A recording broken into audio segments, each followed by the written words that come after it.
Hey, bienvenue dans un nouveau vlog lecture. On est le vendredi 8 mai, il est 13h. Je vais faire assez vite dans cette intro parce que d'une part j'ai faim, il est 13h et j'ai pas encore mangé. Et d'autre part parce que je sens que ce vlog va être déjà très long parce qu'on va s'enfiler ensemble tout ça. Voilà, ça promet, hein, ça a l'air délicieux. Mais en termes de tournage et de montage, je vais, je vais morfler. Mais c'est pas grave, sans regret. Vous l'avez vu dans le titre, on va parler de la saga Sœur de sang de Niki Popetro publiée chez Lumen. Il n'y aura pas de spoil, normalement. Ça va être difficile parce que plus on avance dans la série, et évidemment plus ce sera difficile de mentionner des choses de manière non spoilante. Mais ça va le faire, je l'ai fait avec les salauds gentilshommes, je pense que je peux le faire ici. Mais j'avais deux choses à dire. L'envol du phénix, vous pourrez retrouver une chronique sur ma chaîne, je vous mettrai la vidéo en barre d'infos, parce que je l'avais déjà lu en réalité et j'avais beaucoup aimé. Je les avais lus en numérique et j'avais continué avec le feu sacré, mais je vais t'arrêter en plein milieu parce que j'avais calé à cause de la romance qui s'est concrétisée et j'ai du mal avec la romance. Du coup je me suis un peu lassée, j'ai mis de côté en me disant que je reprendrai plus tard. Des mois ont passé, un an est passé et depuis j'ai conservé très peu de souvenirs. Donc voilà, je vais tout reprendre depuis le début pour vraiment faire un vlog sur l'intégrale complète. Mais l'envol du phénix, j'avais beaucoup aimé. Je me rappelle que j'avais beaucoup aimé l'univers, le lore, la politique, les personnages, la relation sorale qui est au cœur du récit, qui est assez torturée, qui est assez complexe, parce qu'elle diverge pas mal en termes de perspectives d'avenir, en termes de quête d'identité et tout. Et au niveau de la romance, j'avais beaucoup aimé dans le tome 1 parce que ça restait très léger et surtout la relation entre l'héroïne et son futur love interest, je suis désolée, j'ai oublié tous les noms, se développait, je trouvais, de manière très rafraîchissante. Ça prenait le temps de développer leur complicité de manière platonique, leur respect mutuel, leur affection, leur amitié, mais d'abord de manière platonique, comme j'aime bien dans une romance, avant de basculer sur voilà, des sentiments plus ambigus et une attraction plus physique et plus romantique. Voilà, j'avais beaucoup aimé leur relation, c'est juste que dans le tome 2, quand ça s'est concrétisé, je sais pas, en fait je suis trop dure en termes de romance et c'est complètement ma faute, hein. C'est pas parce que c'est mal écrit ou que c'est trop prononcé par rapport aux autres éléments, ça se fond bien dans le décor et c'est secondaire. C'est juste que ouais, je sais pas, je suis trop difficile, mais j'espère vraiment retrouver cet intérêt, cet engouement que j'ai ressenti quand j'avais lu le tome 1 et j'espère que voilà, je vais pouvoir finir l'intégrale. Le deuxième truc que je voulais raconter, c'est qu'en fait j'ai eu envie de reprendre cette saga et surtout de l'acheter suite à un rêve que j'ai fait. Alors c'est assez récent, j'ai rêvé que j'allais dans une librairie d'occasion et que je m'étais procuré 2 livres, dont ce deuxième tome, Feu Sacré. Et quand je m'étais réveillée, j'ai trouvé ça assez bizarre parce que ça faisait longtemps que j'avais pas repensé à cette saga. Et j'ai senti une envie irrépressible de l'acheter, de replonger dans cet univers-là et d'en finir une fois pour toutes avec cette intégrale. De base, je voulais les acheter en poche, mais en fait, je crois qu'il n'y a que le tome 1 pour l'instant qui est en poche. Et comme je veux une collection qui soit assez homogène, du coup, je voulais me les procurer en grand format, mais en grand format à prix neuf. Les 3 tomes, ça fait mal, vous en doutez. Et donc, je suis allée sur Vinted et 5 jours plus tôt, à peine, il y avait une fille qui avait posté une annonce pour vendre l'intégrale à moins de 20 € en grand format. Et donc j'ai sauté sur l'occasion et les voilà.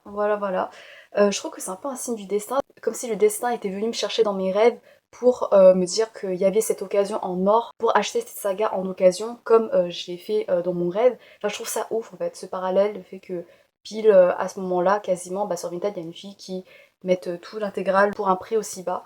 Donc voilà, je trouve que c'est peut-être un signe. Est-ce que ça veut dire que là c'est le bon moment pour que je lise et je vais tellement accrocher? J'espère bien. J'espère vraiment que je suis dans le bon mood parce que mon mood il joue quand même pas mal. Et voilà, ça va être long parce que j'ai envie de lire également d'autres livres pour le mois de la fantasy. Mais oh my god, j'ai trop hâte. Je pense que ce vlog, je vais essayer de le diviser de manière plus propre que pour les salauds gentilshommes. Je pense que je vais diviser chaque tome en 3-4 parties. Comme ça, ce sera plus facile à suivre s'il y a des gens voilà, qui veulent lire en même temps que moi. Et comme ça va être divisé en des chapitres précis. Ou alors peut-être que parfois je vais divaguer. En fait, ça dépend. Je vais voir, je ne me suis pas encore penchée sur la lecture, sur le découpage. Mais ça dépend de mon mood, peut-être que parfois je vais vouloir réagir de manière spontanée. Je suis désolée d'avance si la vidéo est bordélique. Je vais faire de mon mieux pour bien vous accompagner et que ce soit quand même agréable, même si vous n'avez pas lu et que vous n'allez pas lire la saga. Mais j'ai hâte. J'arrête de blablater parce que ça va être déjà assez long et on se retrouve pour le début. Le début. J'ai trop hâte.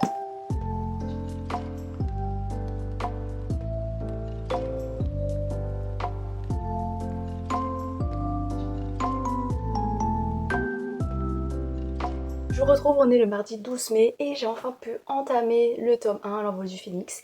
Je me suis arrêtée au chapitre 13 inclus, donc à la page 198. Et j'aime trop, je passe un trop bon moment, ça m'a rappelé à quel point c'était prenant, à quel point j'étais bien dans ce monde, à quel point c'était très intriguant, enfin j'étais trop curieuse de connaître la suite. Alors là, le bémol avec la relecture, c'est que au fur et à mesure de ma lecture, il y a des souvenirs qui me reviennent en tête, notamment par rapport à certaines révélations, à certains plot twists de la fin.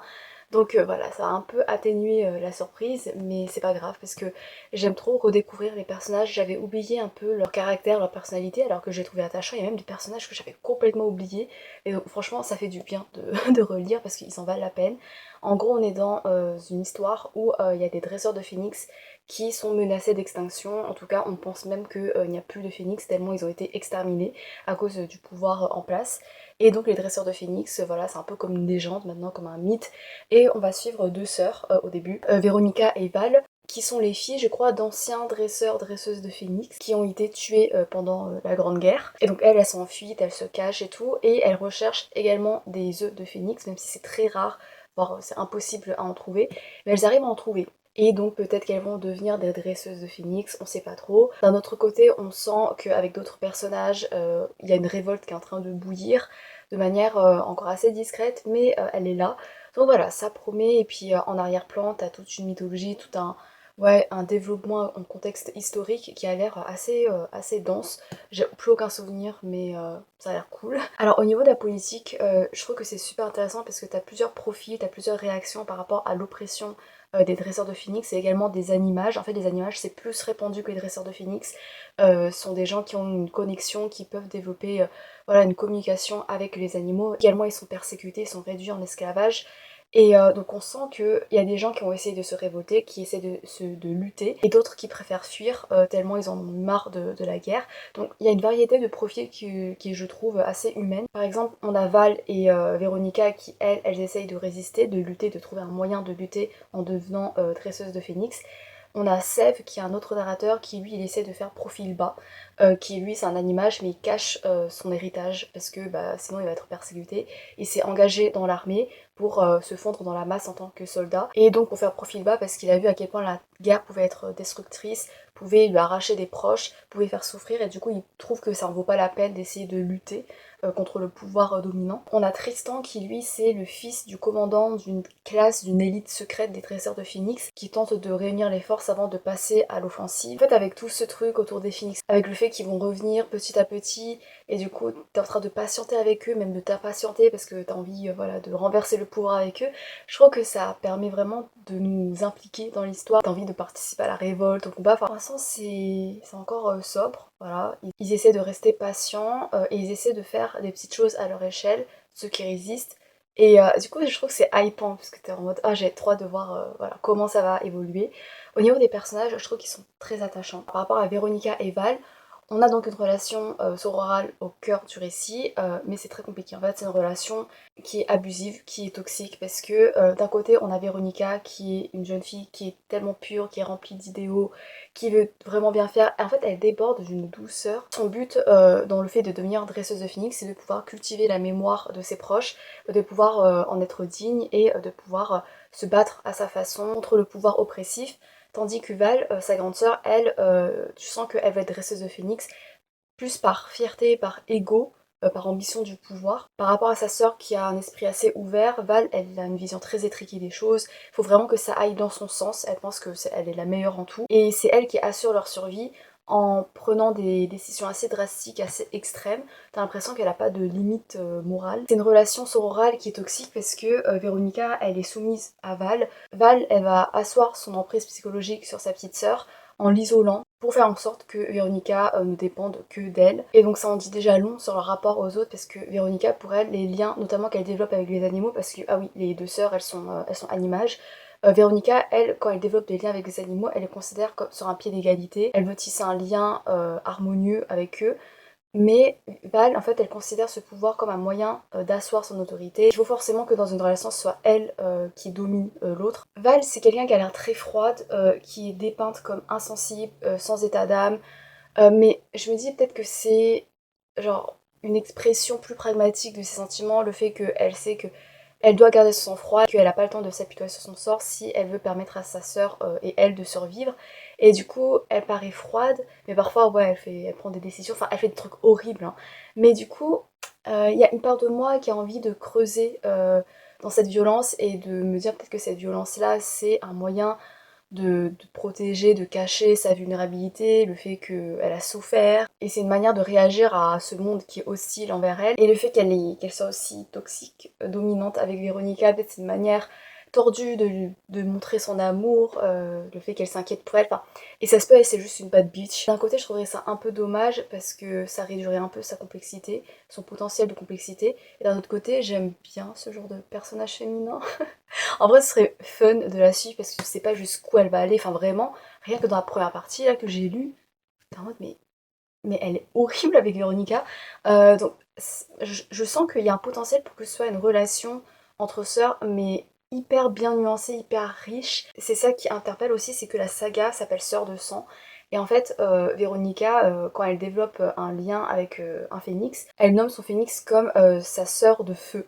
Et en fait, si la relation entre Phoenix et Dresseur de Phoenix c'était le point central du récit, la saga se serait appelée Sœur de Feu, mais là c'est Sœur de Sang. Donc on va se concentrer, j'imagine, sur Val et Véronica, qui est donc une relation encore plus importante que le propos central du récit qui concerne les Phoenix. Donc voilà, ça m'intrigue vachement. Et tu sens que ouais, ça a peut-être interrogé cette réflexion autour du fait qu'il y a des liens de sang qui peuvent être toxiques, alors qu'il y a des liens du cœur avec des animaux, avec d'autres personnes qui peuvent être plus authentique et plus sincère que ces liens de sang. Donc peut-être que ça va parler de c'est quoi une famille quoi. Et ça peut être vachement intéressant, c'est un sujet qui me touche beaucoup. Ensuite à Tristan qui est donc le fils du commandant, alors lui il subit la pression de son père pour être à la hauteur. Et au début il est très injuste envers Véronica, mais je me rappelle que j'aimais beaucoup la tournure de leur relation. Et puis t'as Sève qui lui du coup c'est entre guillemets le lâche, hein, un peu celui qui cache son héritage parce qu'il assume pas, parce qu'il a peur d'être persécuté. Bah, je trouve que c'est très humain et j'ai très hâte de voir où il va aller. Ah oui, il y avait juste une citation qui m'avait rappelé One Piece. C'est un esclave à l'image qui s'insurgeait contre le fait d'être réduit en esclavage et d'être persécuté parce qu'il est né avec des pouvoirs magiques. Il disait « La magie avait toujours eu cours au sein de l'Empire, certains pratiquaient cet art aussi facilement qu'ils respiraient, et voilà que du jour au lendemain, leur existence même était devenue un crime. Comment pouvait-on reprocher à quelqu'un le simple fait d'être vivant ?» Et c'est Franky dans One Piece à Enies Lobby ce qu'il dit à Robin par rapport au fait que c'est pas un crime d'être vivant, d'être né. Et bref, voilà, c'est tout. Les gens qui auront la ref auront la ref. Je voulais juste mentionner du One Piece parce que ça m'a tiqué. En plus, Enies Lobby, c'est le meilleur arc. Mais on n'est pas là pour ça. J'ai déjà beaucoup parlé. Je vous retrouverai pour la deuxième partie de. Oh, j'ai trop hâte. J'ai trop hâte. J'ai trop hâte. J'ai tellement hâte que j'ai même pas fini ma phrase. Mais let's go.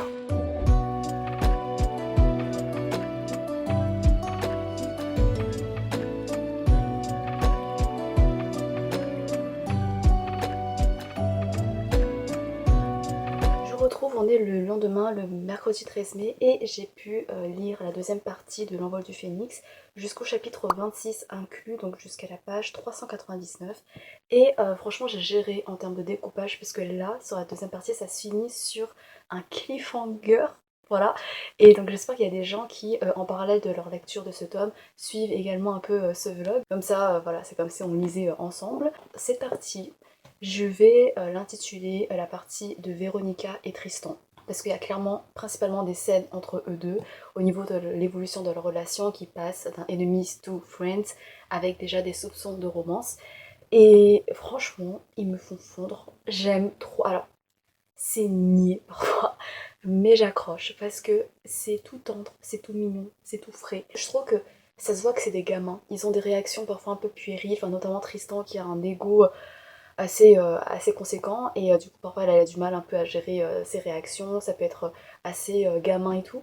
Et je trouve que c'est bien parce que ça les glamourise pas forcément. Genre parfois Tristan il est un peu pathétique et du coup je trouve que c'est réaliste, tu vois, et c'est même à travers ce biais qu'on va s'attacher à lui parce que il a l'air authentique, enfin il a l'air vraiment comme un adolescent quoi, pour qui on se prend d'attachement. Leur dynamique évolue de manière très réaliste, leur complicité se construit de manière assez naturelle avec des taquineries parfois qui me donnent le sourire. Franchement, il y a plusieurs fois où je souriais parce que j'étais amusée et attendrie par eux, par leur complicité, par voilà les échanges un peu taquins. Également par le soutien qu'ils s'apportent mutuellement à travers des conseils, à travers le fait que ils arrivent à mettre en avant la valeur de l'autre, des aspects, des qualités dont l'autre n'a pas forcément conscience lui-même. Il y a un côté très mignon parce qu'en fait, par exemple Tristan, il n'a pas l'habitude de faire des compliments. Et en fait ça se traduit tellement naturellement, sa maladresse, j'aime trop la maladresse chez les personnages. Parfois il joue un peu la nonchalance pour faire passer ses paroles, ses encouragements comme assez anodins. Et ça transparaît également pas mal à travers sa conduite physique. Genre, je sais pas, il fixe le sol, il évite le regard. Enfin, en fait, il y a plein de petits détails, ça me fait fondre parce que c'est juste tellement maladroit, un peu embarrassant et tout. Et ça sonne juste. Et puis c'est touchant également parce que cette maladresse de faire ou d'accepter des compliments de la part de Tristan et Véronica, ça vient de leur conditionnement familial. Tristan, c'est parce qu'il a il subit encore l'éducation très rigide de son père qui attend de lui qu'il fasse ses preuves, mais en respectant une conduite précise et fixée, en suivant ses valeurs à lui, au père. Et Véronica, bah, elle a subi l'emprise toxique de Val, qui prônait seulement la méfiance, la puissance, l'égoïsme. Et du coup, Véronica, elle a du mal enfin, à accepter l'altruisme des gens, la bonté désintéressée des gens. Donc je trouve que leur réaction dans cette relation, c'est très pertinent par rapport à leur passé, par rapport à leur histoire. Donc ça, c'est vraiment cool. Et puis du côté de Véronica, du coup, elle n'a pas l'habitude de se lier aux autres et elle est en recherche d'une véritable amitié. Mais en fait, avec Tristan, Tristan, lui, du coup, c'est le fils du commandant, il est décrit comme BG, il est super fort et tout. Alors que Véronica, elle a beaucoup moins de bagages, entre guillemets, et du coup, elle se sent un peu inférieure à Tristan et elle est en recherche d'une relation où ils sont sur un pied d'égalité parce qu'elle veut plus subir l'emprise que Val exerçait sur elle, c'est-à-dire une relation de domination où elle, c'est la soumise. Et du coup, voilà, il va avoir cette réflexion autour de comment développer une relation sans forcément en dépendre, sans que ça gâche ton individualité. Après, le revirement, je trouve, de Tristan, c'est un peu trop abrupt parce que pendant quelques temps, il est abject avec elle, enfin, il la rejette, il dit que voilà, lui il est plus fort et il écoute pas ses conseils et tout. Il a un très très fort ego et une très forte fierté. Et ensuite, après, il va s'excuser. Et même si la scène elle est trop pipou, mais je trouve que c'est trop brutal en fait, c'est trop soudain. Donc voilà, j'aurais peut-être voulu un développement un peu moins linéaire pour que ça reste un peu plus réaliste. Après, voilà, c'est pas grave parce que ça m'a attendri, mais bon. Et j'aurais voulu qu'on développe plus d'amitié en dehors de cette amitié principale parce que là, c'est l'amitié principale mais tu sens que ça va évoluer en romance et j'aimerais d'autres amitiés en dehors de la romance, des amitiés purement platoniques, donc peut-être que ça va venir par la suite parce que on sent l'accent qui est mis sur cette distinction entre famille de sang et famille de cœur. Là, Véronica, voilà, elle recherche cette famille qu'elle choisit et qui l'a choisie. Du coup, il y a ouais, tout un sujet, un propos autour de cette notion d'appartenance à une communauté, que ce soit avec Véronica mais également avec Sèvres, qui lui a perdu sa famille et il voit les animages qui se réunissent même dans l'esclavage et lui il envie un peu ça parce que lui il a renié cette part d'identité de lui pour survivre, pour se fondre dans la masse des soldats et ne pas se faire persécuter. Mais du coup à cause de ça, bah, il perd ce sentiment d'appartenance et il perd également cette notion de liberté. En fait il y a ce paradoxe entre bah, lui il se considère comme un homme libre, mais pour être un homme libre, bah, il doit renier une partie de son identité, alors que tu as les animages qui, eux, ils sont réduits en esclavage parce que justement, ils affirment cette part d'identité. Alors, c'est qui le plus libre? Enfin voilà, donc c'est très intéressant dans ce genre de réflexion. Après, Seth, pour l'instant, il est assez en retrait, donc j'ai hâte de voir où ça va aller. Et voilà, je pense que c'est tout pour le moment, enfin c'est déjà pas mal. Franchement, les relations, elles sont cool. Véronica, elle est trop pure, genre, elle est trop mignonne, elle est trop pipou. Et voilà, donc j'ai très hâte de continuer, surtout avec la fin du chapitre 26. Tu te dis, mais ça va exploser. Enfin, et oui. Bref, j'ai trop hâte et je vous laisse pour l'avant-dernière partie si je découpe bien.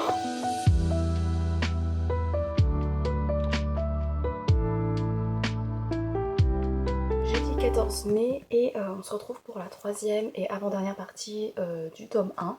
Donc jusqu'au chapitre 36 inclus, donc jusqu'à la page 577. Et franchement, j'ai encore une fois géré le découpage parce que ça se termine sur un cliffhanger assez rigolo, voilà. Et je me rappelle plus trop de ce qui se passe par la suite, donc voilà, j'ai hâte de voir. Sauf que au fur et à mesure de ma lecture, je me suis rappelé d'une révélation en particulier, et en fait, cette révélation, elle n'a pas encore été révélée durant cette partie. J'en suis rappelée, et donc j'ai vu les indices plus tôt, et je me suis dit, mais en fait, c'est tellement évident. En fait, une fois que tu connais cette révélation, il y a plein de trucs, ça te paraît tellement évident, en mode, mais Mais évidemment, en fait, c'était sous nos yeux. Donc voilà, ça c'était assez hypant. Par contre, il y a une autre révélation qui a surgi dans cette troisième partie et j'avais pas vu venir, j'ai totalement oublié. Voilà, ça a été une très bonne surprise. J'étais ah waouh, genre j'aime trop quand tu vois il y a toutes les connexions là qui se connectent. Après au niveau des personnages, j'aime bien parce qu'ils sont touchants parce qu'en fait ce sont des personnages, c'est des ados en fait, c'est des jeunes et donc ils ont du mal à percevoir d'eux-mêmes leurs forces qu'ils considèrent souvent également comme des faiblesses. Mais du coup là ils vont essayer de les exploiter en points forts pour être héroïques mais de différentes manières parce que dans la légende, enfin dans l'histoire, il y a tout un pan historique qui est très prégnant autour d'une guerrière, d'une dresseuse de phénix qui était hyper badass, qui était une souveraine surpuissante et tout, et qui a disparu, qui est décédée. Elle constitue un modèle pour les dresseurs de phénix, pour sa bravoure, pour sa hargne, pour voilà, ce charisme. Et en fait, plus t'avances et plus tu te rends compte que cette force en elle, bah, ça peut révéler quelque chose d'assez impitoyable et d'assez déshumanisant. Donc voilà, ça peut remettre en question cette force brute qu'elle a, qu'elle incarne, pour peut-être s'attacher à d'autres manières de se battre, d'autres manières de lutter, comme Véronica avec son empathie, avec sa bienveillance avec les animaux, Sève également, le fait que euh, de base c'est quelqu'un qui a tendance à fuir, mais du coup il est très précautionneux, il est très attentif, donc il a peut-être l'étoffe notamment d'un espion, tu vois. Donc ça c'est vraiment cool et c'est très rafraîchissant de les voir évoluer, de les voir se rendre compte de leurs forces, notamment grâce aux liens qu'ils tissent avec les autres, avec les amitiés. Par rapport aux liens, ça parle de la connexion avec le phénix, entre le dresseur de phénix et son phénix. Et il y a une scène, genre c'était trop mignon avec Véronica. La manière dont ça décrit à quel point c'est fusionnel, à quel point ça transcende tout. En fait, ça fait vraiment partie de toi, c'est ton âme, c'est ta vie. Genre j'en ai eu limite les larmes aux yeux et les frissons, je suis en mode waouh. En fait, c'est puissant cette connexion avec les animaux et surtout avec un phénix, genre c'est hyper stylé. Aussi, si j'avais pas mentionné, mais par exemple dans l'amitié entre Véronica et Tristan, il y a des mensonges en fait parce que Véronica elle cache son identité parce que pour devenir apprentie dresseur de phénix et bah elle doit être forcément un garçon parce qu'ils acceptent que les garçons. Donc voilà, il y a ce côté également très sexiste, très patriarcal. En fait il y a toute une vibe de féministe, genre l'histoire est écrite par les femmes, ce sont des femmes qui ont des rôles très importants comme la guerrière dont je vous ai parlé, mais également d'autres femmes. Ça adresse cette question de cette disparité de genre dans le fait d'être dresseur de phénix. Le traitement également des phénix femelles. En fait, ouais, voilà, du coup, il y a vraiment toute une vibe où ça insurge par rapport aux questions patriarcales, aux questions sexistes.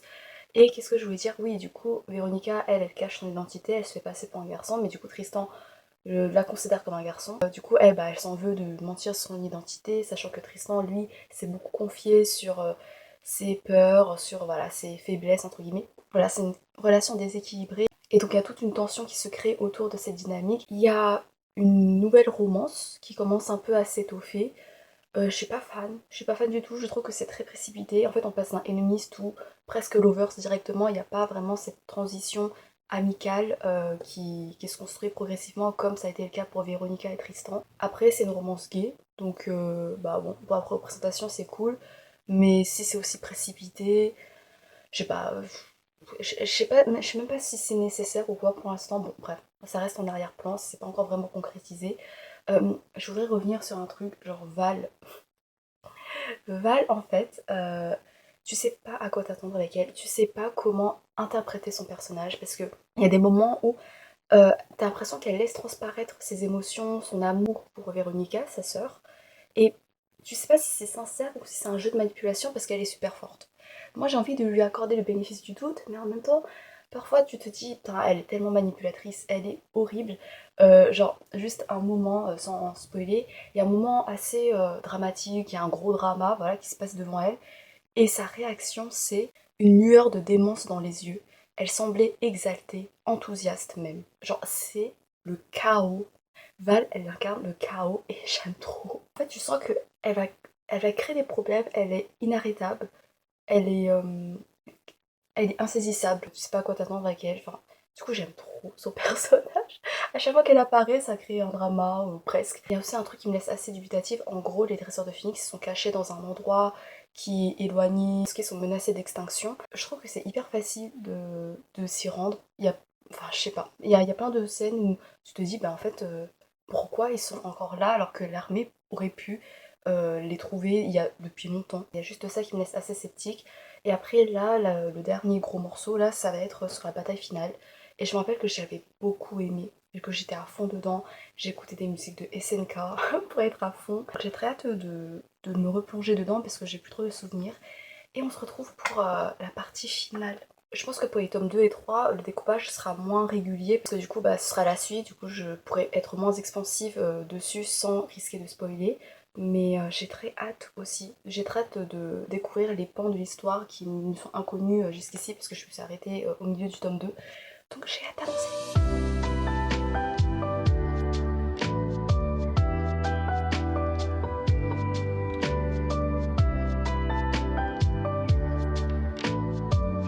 Vendredi 15 mai et j'ai terminé le tome 1. Alors pour cette dernière partie du chapitre 37 à l'épilogue, on a donc la bataille finale et c'était assez stylé. Bon, ça va utiliser des tropes, des éléments qui sont assez clichés, enfin c'est du revu avec l'union qui fait la force, avec le fait que chaque personne peut contribuer à son échelle pour renverser la bataille. Mais ça marche, franchement c'était cool. On est pris dedans, en plus moi j'écoutais des OST de l'Attaque des Titans, de l'anime Kingdom, qui viennent des mêmes compositeurs. Ça marchait trop bien, du coup j'étais vraiment en plein dedans et tout. Je me battais avec les personnages à leur côté. En plus on a la participation de Phoenix qui vole dans tous les sens et tout. Donc ça rajoute un côté cinématographique assez agréable. Voilà, si vous voulez, je vous mettrai des OST dans la barre d'infos pour voilà, vous accompagner dans votre lecture si vous allez le lire. Il y a juste genre des petits trucs durant la bataille où j'étais... Genre j'ai du mal un peu avec la tension physique, l'attraction physique pendant une situation chaotique, dramatique, en plein combat. À un moment Tristan il doit s'asseoir juste derrière Véronica et Véronica genre elle sent sa chaleur, enfin voilà, elle est toute émoustillée, enfin un peu émoustillée, ça va, ça reste assez léger, mais ça m'a quand même sorti de l'histoire, je suis en mode, bah moi je suis en plein dans la gravité de l'action, je suis tenue en haleine parce qu'il se passe autour, il y a des morts et tout, est-ce que c'est vraiment le moment, même si je sais que voilà, c'est pas contrôlable ce genre de sensation, mais c'est des détails, je suis en mode bah ça me sort un peu de l'histoire, en plus à ce moment-là j'écoutais de la musique épique donc ça allait pas vraiment, donc voilà j'étais un peu dégoûtée. Bon voilà, ça c'est vraiment juste une préférence personnelle, mais sinon au niveau des évolutions des personnages, ils ont grandi, ils ont mûri, ils prennent en assurance. T'as Sève qui a une évolution surtout mentale qui est très belle à voir. T'as l'impression de suivre des enfants dans leur quête d'identité, dans le fait que voilà ils prennent conscience de leurs forces et qu'ils se laissent moins définis par ce qu'ils considèrent comme des faiblesses. Donc ça c'est très satisfaisant à voir. Après t'as d'autres personnages, t'as Val, non vraiment Val, je l'aime trop. Elle est... en fait, elle est horrible, elle est creepy, elle est toxique, mais elle est trop fascinante parce que tu sais pas qu'est-ce qu'elle ressent en fait. T'as du mal à la saisir parce que tu te dis ouais, elle est peut-être capable de ressentir de l'amour, mais c'est un amour tordu à cause de la manière dont elle essaie de manipuler les autres pour que les autres aillent dans son sens. Et elle a pas conscience des limites, en tout cas, bah, elle s'en fout. Et j'aime beaucoup ce trope autour de l'amour familial qui est compliqué. Donc franchement, j'ai trop hâte de la retrouver. Au niveau des révélations, alors en fait, t'as une nouvelle révélation dans cette dernière partie et j'avais complètement oublié. En fait, je l'ai confondue avec une autre révélation. Genre, vous vous en rappelez quand j'avais dit que, en fait, quand t'as les révélations en tête, c'est tellement obvious, tu vois, des indices de partout.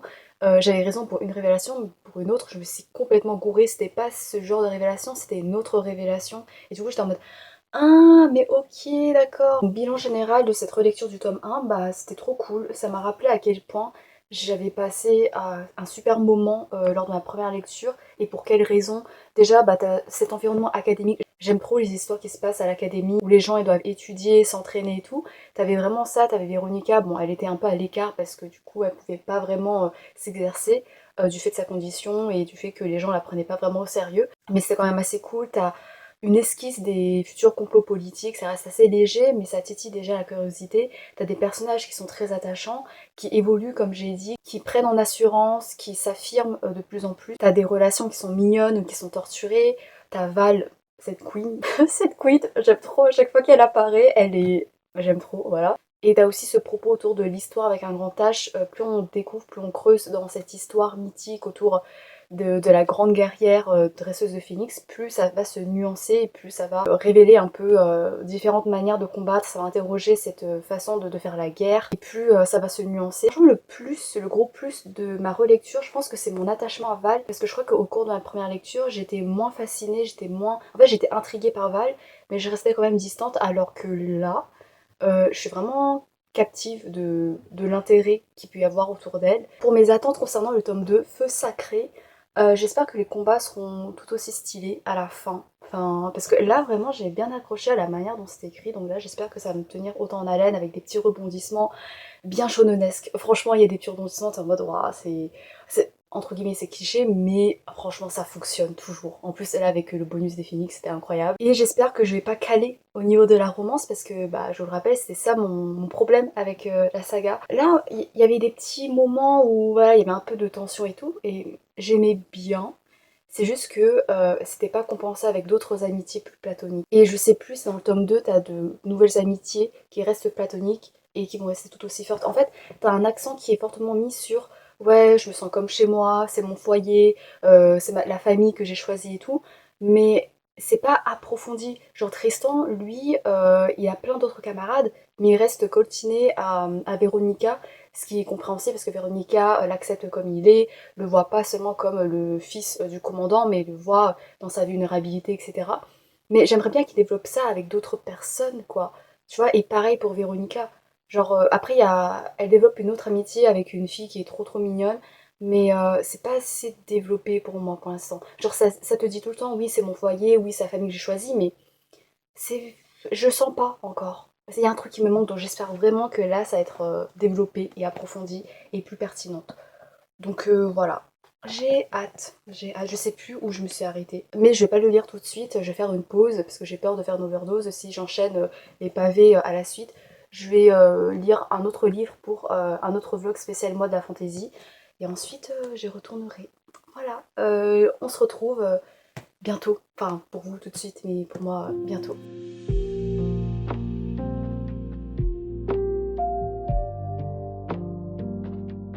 Et je vous reprends très rapidos parce que je suis pressée et en plus j'aurais pas grand chose à dire. On est le jeudi 11 juin, on a fait un gros saut dans le temps. Le début du tome 2 s'est révélé assez chaotique en termes de lecture pour moi parce que j'étais éparpillée, j'ai fait une pause entre le tome 1 et le tome 2 et j'ai eu du mal à m'y remettre et puis il y a eu les aléas de la vie et tout.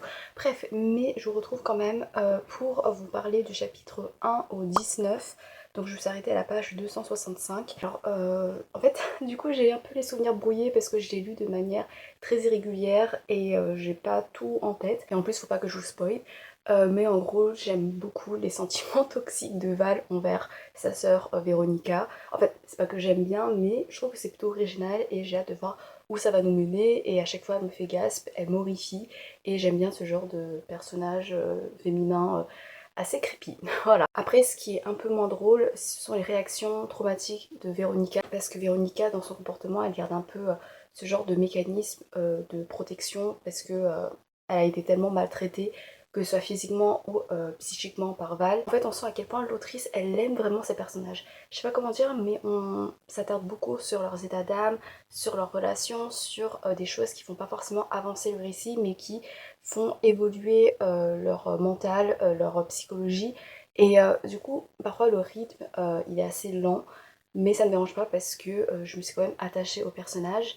Au niveau des relations, il y a des débuts de camaraderie entre Véronica et les autres élèves qui avaient du mal avec elle au départ, mais ça reste encore trop léger pour moi et j'espère que plus tard ça va prendre en ampleur et que on va vraiment avoir ce sentiment de found family comme on le développe verbalement dans le récit, mais pas de manière assez concrète pour moi. Sinon au niveau de la romance, c'est trop mignon. En fait voilà, je suis pas, genre j'aurais préféré que ça reste une amitié, mais leur manière de montrer leur affection, c'est assez maladroit, il y a quand même cette tension et ça marche. Et il y a des moments où je me dis, ouais voilà, ils sont trop mignons. Et il y a des foreshadowing un peu pour montrer que peut-être la romance ça va être secondaire par rapport aux devoirs qui leur incombent, leur devoir en tant que dresseur de phénix. Du coup ça peut amener à un propos assez terre à terre, assez pragmatique que j'aime bien dans l'évocation de la romance. Le fait que la romance c'est pas un truc passionnel mais c'est basé sur je sais pas comment dire, mais le respect évidemment, mais quelque chose de plus contrôlé, de plus pragmatique et de plus solide pour moi. Après il y a une autre relation entre deux autres personnages, Elliot et Mésange. C'est trop mignon, enfin vraiment Mésange c'est ma petite fille, c'est mon enfant, elle est trop mignonne. Et Elliot on apprend peu à peu à le connaître. Et voilà, au vu de son bagage, c'est assez attendrissant, voilà, le lien qu'il développe avec Mésange. Et on va également voir des personnages qui, voilà, ils n'ont pas confiance en eux, mais vont essayer d'acquérir en persévérance, en détermination, pour contribuer à ce combat au nom des dresseurs du phénix. Ils font de leur mieux, c'est pas encore parfait, mais les intentions sont bonnes. Et du coup, on se prend quand même d'attachement pour eux et on a envie de les soutenir, même si c'est pour des tâches pas ingrates, mais voilà, des petites tâches et tout. Mais ça montre que sans ces tâches-là, et bah, on n'accède pas forcément à la victoire. Et donc, c'est même les tâches les plus banales, enfin qui semblent les plus banales, pas forcément au front, qui peuvent mener vers la victoire. Je vais mettre les bouchées doubles pour avancer un max et peut-être finir le tome 2 dans la semaine. Ce serait mon objectif. Et voilà, pour l'instant j'aime bien. Et en fait, je crois que dans la deuxième partie, je vais me confronter à un horizon inconnu parce que je vais rattraper là où je m'étais arrêtée il y a quelques années quand j'avais lu et que j'avais DNF le tome 2. Donc après, ce sera pure découverte et j'ai trop hâte.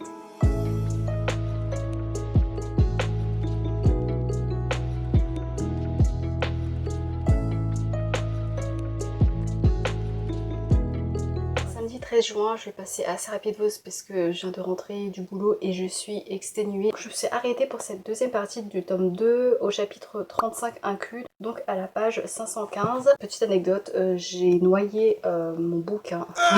On voit bien la trace. Voilà, ma bouteille d'eau s'est ouverte dans mon sac et il y avait mon bouquin. Voilà, voilà, donc c'est génial, c'est un vrai véritable bonheur. Bon après ça fait un petit souvenir, mais je voulais pas forcément ce souvenir. Et c'est assez ironique parce que c'est écrit feu sacré et là c'est de l'eau sacrée. Voilà. J'avoue que durant cette deuxième partie, j'ai un peu ramé parce que parfois je me sentais assez distante de l'histoire. Je crois que je m'essouffle un peu. J'espère que ça ira pour la suite. Surtout qu'on entre dans la bataille finale du tome 2. Donc en général, ça peut être assez chouette. Il y a eu quelques scènes de combat. C'était stylé et franchement, la mise en scène, ça marche bien. Surtout avec les phénix, c'est assez majestueux. La romance. Alors, c'est dans cette partie où j'avais ramé à cause de la romance, ou j'ai calé à cause de la romance avec la concrétisation du couple. Et là, comme je vous ai dit, je m'étais essoufflée et c'est grâce aux scènes romantiques que j'ai eu une sorte de regain d'énergie. Voilà, en fait, ça dépend vraiment de mon mood, c'est vraiment aléatoire. Voilà, je suis parfois une rageuse de la romance et parfois quand le timing est parfait, et ben je peux m'éclater. Je trouve que c'était bien fait. Au niveau de la tension, au niveau de la maladresse, j'étais à fond dedans. Voilà, j'ai ressenti des trucs, j'ai trouvé ça romantique, mignon. Et il y a des mécanismes au niveau de la magie qui vont exacerber un peu certaines sensations. Après ça, c'est pas ce que je préfère en romance. Enfin, j'ai pas envie de rentrer trop dans les détails, mais ça peut ajouter un plus, je pense, à des personnes. Ça peut un peu titiller au niveau de la sensualité, en quelque sorte. En vrai, c'est plutôt bien fait, même si c'est pas mon trop préféré, mais c'est plutôt bien fait. Après, je reste un peu sur ma faim sur tout ce qui est de la politique, parce que la lutte des dresseurs de phénix reste encore assez secondaire. En fait, on a plusieurs quêtes secondaires par-ci par-là. Ça reste cool, mais ouais, l'action est assez ralentie. Enfin, en tout cas, elle est assez lente. Donc, c'est peut-être ça aussi qui fait que j'ai commencé à un peu me lasser, entre guillemets. Ça commence un peu à soulever des questions peut-être de rédemption chez Val. En fait, on se demande si pour elle pourrait avoir une sorte de rédemption parce qu'on sent qu'elle fuit l'amour, parce que pour elle l'amour est une faiblesse. Elle perçoit l'amour comme un échec en soi à cause de son vécu et du coup elle essaie de plus refaire entre guillemets les mêmes erreurs. Et on se dit peut-être qu'à la fin on va réussir à la toucher grâce à l'amour qu'elle peut ressentir peut-être pour Véronica, même si c'est très tordu. Et en fait aussi, enfin moi je me dis que avec Véronica elle peut pas vraiment se racheter parce que les dégâts mentaux, psychologiques qu'elle a laissés chez Véronica, c'est trop grand en fait. Et parce qu'en fait, on voit à quel point l'emprise qu'elle a sur Véronica, de manière en fait, littérale, mais ça agit un peu comme une sorte de métaphore très littérale de cette emprise qu'elle a chez Véronica et qui l'empêche de se lier aux autres. Enfin, voilà, il y a tout un truc autour de ça, autour de la magie, avec l'usage de la magie qui montre cette emprise-là, qui fait que c'est très oppressant et on a de la peine pour Véronica et on se dit que en fait les dégâts sont tellement grands que est-ce que Val elle mérite une seconde chance auprès de Véronica ou alors une seconde chance avec peut-être d'autres personnes parce qu'elle est tellement isolée, mais en même temps ça dérange pas vraiment parce qu'elle traite les gens comme de la caca, du caca. Et voilà, donc est-ce que faut l'arrêter? Comment l'arrêter? Par l'amour ou par des méthodes plus drastiques qui résonnent plus avec ses propres méthodes à elle? J'aime trop Elliot. Elliot, mon bébou. En fait, avec Sève, ce sont des personnages qui essaient de trouver un sens personnel à ces combats, qui mènent, ce sont des combats ouais, qui, pour une grande cause. Mais Sève, par exemple, je le trouve assez humain parce qu'il se pose plein de questions, il est très rétrospectif, dans le sens où, voilà, il va mener des combats, il a évolué depuis le tome 1, mais il va quand même se demander en mode, je sais pas comment dire, mais en fait, il agit pour les autres, mais est-ce que il y trouve vraiment une gratification personnelle dans ce combat-là? En fait, c'est assez flou encore et j'aime bien le fait que ça essaie de nuancer son ambition. Et Elliot, il est trop mignon, il est trop pur. Il est comme Sève un peu dans ce genre de réflexion, mais de manière plus altruiste en quelque sorte. Et c'est trop mignon. Franchement, j'aime trop. Qu'est-ce que je voulais dire aussi? Oui, il y a Alexia, un truc comme ça, je sais plus son prénom, un nouveau personnage féminin. J'espère qu'elle sera plus mise en avant parce qu'elle a un potentiel pour devenir ma nouvelle crush.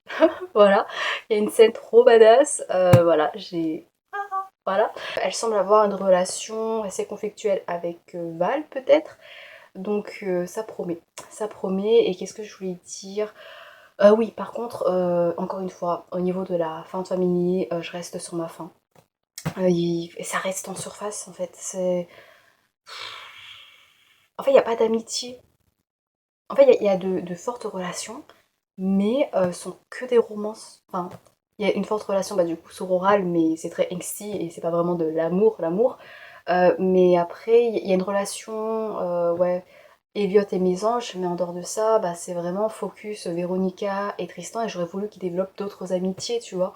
Et là, ils sont vraiment l'un pour l'autre. Et en fait, ça crée des dissensions au sein de l'équipe, à juste titre, mais du coup, ça crée des problèmes de communication avec les autres, mais du coup, ça tire plus vers des frictions que par une réelle connexion, une réelle camaraderie, alors que c'était bien parti, mais là, ça refait demi-tour, quoi. Donc, je suis assez frustrée. Voilà, voilà. Je vais me doucher sans plus tarder.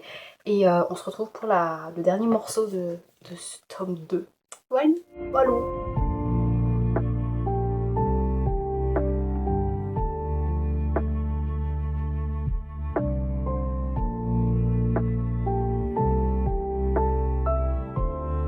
Lundi 15 juin, j'ai terminé Feu Sacré du chapitre je sais plus combien, 38 je crois, jusqu'à la fin.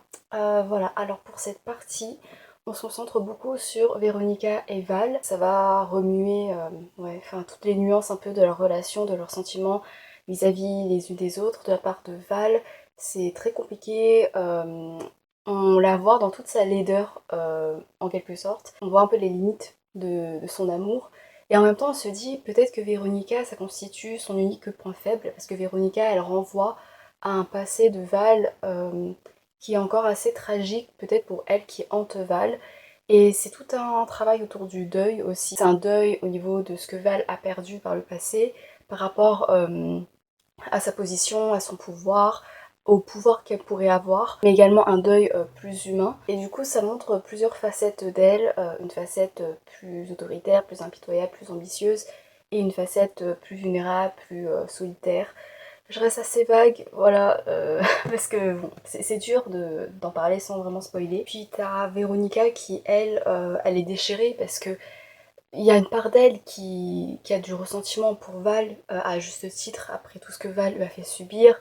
Et là, vraiment, dans cette dernière partie, Val, elle a vraiment pas épargné. Ça fait pas mal de rebondissements, ça tient quand même en haleine. Et Véronica, ouais, elle gagne en prestance, elle gagne en badasserie. Il y a des moments où elle a une aura de reine, quoi, de queen. Et il y a des moments vraiment stylés entre elles deux. Il y a des combats qui sont stylés, mais pas aussi poussés que j'aurais voulu. Ça sert plus sur de l'ordre de la politique, des manigances politiques. Et du coup, ça reste assez tempéré, ça reste assez... Après, il y a un côté assez dramatique. Mais pour tout vous avouer, je coince un peu avec ce tome 2, ça m'a un peu lassé pour la suite. Donc je vais essayer de prendre un jour de pause, peut-être que c'est ça, parce que peut-être que je me suis trop forcée pour lire le plus vite possible et pouvoir tourner et monter le plus vite possible ce vlog. J'avoue que ouais, je reste un peu en surface par rapport au tome 1. Au tome 1, vraiment, j'étais investie à fond avec les personnages. Là, il se passait des trucs, il y a des trucs un peu dramatiques, des trucs assez poignants, mais j'étais en mode, ouais, ok, d'accord, bon, j'ai hâte de voir où ça va nous mener, mais émotionnellement, je reste sur ma faim. Et c'est frustrant parce que ce sont des personnages qui me touchent, mais il n'y a pas assez, ouais, peut-être d'éléments comme par rapport à l'amitié, par rapport à la famille de cœur. Encore une fois, c'est mentionné le fait que Véronica elle est confrontée à Val, et du coup elle se dit, mais en fait Val, elle a essayé de me séparer de ma famille de cœur, mais en fait je me rends compte que ma famille de cœur c'est plus importante, et que Val, ça reste ma grande sœur, mais voilà, faut pas que je lui accorde plus d'importance que ma famille de cœur, parce que ma famille de cœur c'est celle où bah, mon cœur réside. Mais je le sens pas, je le sens pas, enfin, oui elle est proche de son phénix, elle est proche de Tristan, mais il n'y a pas d'autre lien. Et ça me saoule. Honnêtement, ça me frustre. Enfin, je lis, je suis en mode, bah, t'as des débuts de relations amicales, mais c'est pas aussi approfondi que, par exemple, la romance, tu vois. J'ai rien contre la romance, hein, parce que j'ai vraiment été à fond dedans, mais j'aime bien quand c'est équilibré avec d'autres choses, de genre les amitiés, la famille. Je reste sur ma faim. Après, là, on a de la famille, tu vois, entre Véronica et Val, mais c'est très torturé et c'est pas vraiment une bonne représentation de la famille, à part si tu veux du NXT. Mais vraiment, genre pour moi, le MVP, le GOAT de cette dernière partie, c'est Seb. Mais vraiment, genre je me dis, mais tout ce qu'il fait par rapport également à son évolution, parce que par exemple, Véronica, elle a une évolution de malade aussi. Il y a des moments où elle explore un peu son côté un peu plus sombre, par rapport à la guerre, par rapport à parfois ses désirs de revanche face à l'injustice, face aux crimes des autres. Ça va remuer quelque chose peut-être d'assez aliénant en elle. Du coup ça c'est intéressant, mais la plupart du temps, là Véronica, ça reste quelqu'un vraiment de très droit, très empathique, de très courageuse, de forte, de résiliente, et ce depuis le début, donc c'est pas si étonnant que ça. Mais Sève, tu sais, au début tu te rends compte c'est un lâche et tout, mais là, en fait ce que j'aime bien c'est que c'est pas des trucs explosifs. J'aime bien quand c'est stylé, quand il y a des combats, quand les gens sont en action, quand ils se battent et tout, parce que c'est stylé, et j'aime beaucoup par exemple avec Véronica. Mais j'aime également les gens qui travaillent dans l'ombre avec des petites actions, avec par leur seule présence, le fait d'être à un endroit. Genre, c'est rien pour l'instant, mais ça permet de faire bouger les choses et ça montre un courage, mais hors norme, mais de manière discrète. J'aime bien son cheminement. C'est vraiment très touchant en fait de voir son évolution. Par rapport au tome 2, ouais, le tome 1 j'ai mis 4, là je vais le mettre 3,25 peut-être. Parce que j'espère vraiment que c'est ce genre de malédiction du tome 2. C'est-à-dire que c'est un tome transitionnel et que c'est normal ou que je m'essouffle un peu, que je me lasse un peu parce que l'autrice prépare du lourd dans le tome 3. J'espère vraiment que c'est ça et que c'est pas juste une lassitude vraiment personnelle propre à moi parce que je me suis mise l'objectif de tout enchaîner d'un coup. Mais après j'ai laissé presque un mois passer hein, avant d'attaquer le tome 2 donc je sais pas. Je sais pas. Du coup pour le tome 3, les ailes ténébreuses, bah ce que j'espère c'est des approfondissements de relations mais là bah, c'est dur quoi parce qu'on est déjà au tome 3 donc est-ce que ça restera pertinent? Par contre il y a un truc que je comprends pas, c'est qu'en fait Véronica elle a une tradition, c'est de se faire des tresses dans ses cheveux et d'y accrocher des petits objets qui sont très significatifs dans sa vie. Mais à chaque fois sur les couvertures, je les vois pas les tresses.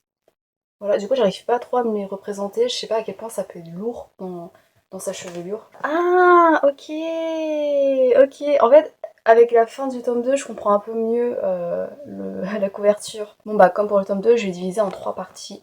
Et j'espère vraiment que j'accrocherai plus. En même temps, j'ai envie de le lire là. Mais je sens qu'il faut vraiment que je fasse une pause parce que là, parfois, je survole. Parce qu'il y a un rythme quand même qui est assez lent. Enfin, en fait, c'est très gros. Et je me dis en vrai, est-ce que c'était nécessaire que ce soit aussi gros? Parce qu'il y a des choses, je me dis, en vrai, on aurait pu les enlever ou les résumer parce que j'ai l'impression qu'il y a peut-être un peu de répétition. Je sais pas. C'est peut-être à cause de ma lassitude hein, que j'ai cette impression. Mais voilà, j'ai hâte. J'ai hâte quand même. Mais pour l'instant, pause.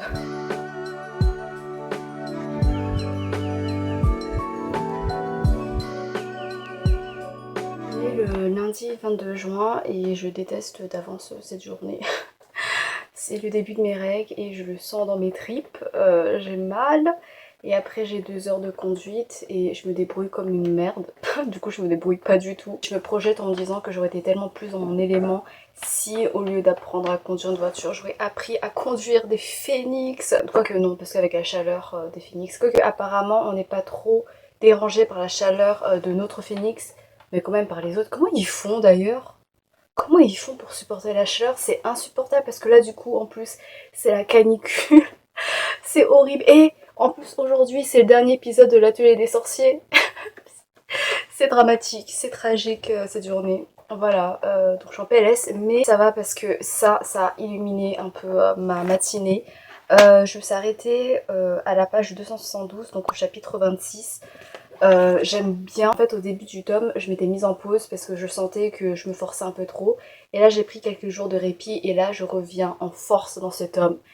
Waouh! En fait, il se passe plein de choses. J'avais reproché au tome 2 d'être un peu longué à démarrer parce que voilà, il y a des mises en place et un peu de tension, mais il n'y a pas forcément beaucoup d'action. Alors que là, dans la première partie de ce tome-là, il y a pas mal d'actions, il y a pas mal de rebondissements. Val, notamment, elle franchit une étape de plus dans la cruauté, dans l'horreur. Et j'avoue, j'étais hypée, j'étais let's go girl et tout, alors qu'elle est horrible. Sa relation avec Véronica, ça met quand même pas mal de tension parce que tu sens qu'il y a beaucoup d'animosité forcément entre elles, mais que peut-être que Val, en dépit de ce qu'elle dit, de ce qu'elle réfute, et bah elle conserve quand même une certaine tendresse, une certaine vulnérabilité vis-à-vis de ses sentiments pour Véronica, même si bah, c'est de plus en plus houleux entre elles. J'avoue qu'au début j'ai été saoulée parce qu'on a une énième romance qui se développe, alors qu'au début je pensais que ce serait juste une relation purement platonique et amicale et limite un peu fraternelle entre deux personnages. Et ça me plaisait de ouf dans le tome 2. Et là, il y a des émois amoureux qui commencent à éclore et j'en ai encore. On peut pas avoir une relation hétéro juste purement amicale et c'était trop choupiné et du coup là je trouve que enfin, franchement, on en a déjà assez dedans. Et ça me saoule parce que du coup, les relations peuvent pas être puissantes sans dériver vers la romance en fait. Et ça me saoule. Après, il y a des développements de relations amicales. Parce que là, du coup, t'as les romances qui sont un peu en retrait parce que les personnages sont un peu dispatchés. Et du coup, ça laisse lieu à de nouvelles dynamiques, à des dynamiques qui sont plus approfondies, mais pas assez encore pour moi. Du coup, j'espère que dans la suite, les romans vont pas éclipser ces relations naissantes parce que je trouve qu'il y a pas mal de potentiel et ça me touche beaucoup. Mais voilà, pour la romance nouvelle, là, je... En plus, de base, j'ai considéré un peu comme des frères et sœurs. Et même le mec, il considérait un peu la fille comme sa petite sœur. Enfin, en tout cas, elle lui rappelait beaucoup sa petite sœur. Voilà. Et après, il apprend son véritable âge à elle. Et du coup, il se dit, ah, mais en fait, elle est un peu proche de moi en âge et tout. Et du coup, il commence à la voir d'une nouvelle façon. Mais je me dis, je trouve que c'est un peu bizarre, quoi. Enfin, de base, tu as considéré pas plus tard qu'hier comme ta sœur. Enfin, bref. Bref, mais ce que j'aime bien également, c'est que c'est compliqué au niveau des relations, enfin, c'est nuancé quoi. Et du coup, il y a un peu du angsty, je vais pas rentrer dans les détails, mais il y a un peu du angsty et ça développe bien les personnages à leur niveau individuel, le fait qu'ils sont pas parfaits et que parfois ils font des erreurs, ils sont parfois injustes envers les autres. Et ça montre que c'est vraiment des adolescents qui sont imparfaits quoi, et donc je m'attache à eux. Et en parlant de personnes imparfaites, entre guillemets, Sève, alors Sève pour moi il est parfait, mais il ne voit pas à quel point il est génial comme personnage. Et c'est trop... Putain, je suis en train de suer, c'est horrible. En fait, Sève, c'est quelqu'un qui veut prouver sa valeur à travers le fait de se rendre utile. Si à un moment donné, il est plus utile, si à un moment donné, il s'accorde un moment de répit et qu'il n'arrive pas à avancer, il se sent inutile. Et il a une profonde dépréciation envers lui-même, mais ça fait tellement mal au cœur parce qu'en fait, il se met vraiment en retrait et il voit pas son héroïsme au même niveau que l'héroïsme des autres. Pour lui, il se considère même pas comme un héros. Et du coup, il est toujours dans cette quête perpétuelle pour prouver sa valeur, pour prouver qu'il est utile. Et dès qu'il y a un petit changement, il a peur d'être relayé au second plan parce qu'il a l'impression que sa place est plus qu'éphémère et qu'il peut la perdre à tout moment aux côtés des autres. Et ça fait trop mal au cœur et en même temps c'est un personnage qui est tellement relatable. Enfin, voilà, bref, je vais pas rentrer dans les détails évidemment, mais je me reconnais un peu en lui, enfin je le comprends un peu. J'espère vraiment que les autres, en dehors de son love interest, lui accordent la place qu'il mérite et lui rappellent qu'il mérite d'être là même quand bah, il n'est pas utile. Et ça adresse vraiment ouais, ce sujet, le fait de même quand t'es pas utile, bah tu peux mériter ta place auprès des autres, enfin tes autres peuvent quand même t'aimer, tu vaux la peine d'être aimé même si bah t'es plus forcément utile pour une cause et tout parce que t'es là en fait, on t'aime pour qui tu es et pas pour l'utilité que tu as. Pour l'instant j'aime bien, j'ai trop hâte de lire la suite. Là j'ai filmé rapidement ce bilan pour pouvoir lire la suite.